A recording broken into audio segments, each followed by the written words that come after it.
You've learned BLS for adults, but what if the victim had been a child? Hey, Daniel, are you okay? There are important differences between BLS for children and for adults.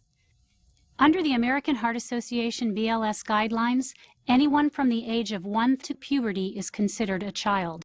For these BLS guidelines, puberty is defined as chest or underarm hair on males and any breast development on females.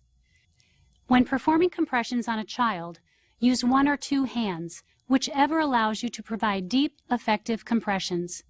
Compress to a depth of at least 1/3 the depth of the chest, about 2 inches or 5 centimeters, allowing the chest to recoil completely. If you are unable to compress to the correct depth with one hand, either due to fatigue or lack of upper body strength, use two hands to provide ongoing high-quality compressions.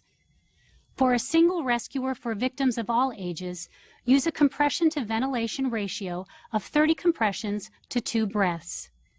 If you are in a 2 rescuer team for children, the ratio should be 15 compressions to 2 breaths. Delivery of breaths to children requires less volume and force, but you still need to use enough air to see the chest rise. There are some differences in when to activate the emergency response system. If you did not witness the arrest and are alone, you should perform 5 cycles of CPR before you leave the child to activate the emergency response system.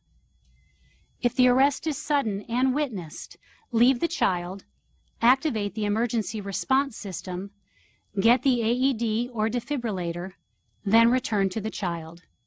As you can see, there aren't a lot of differences between adult and child CPR, but they are important.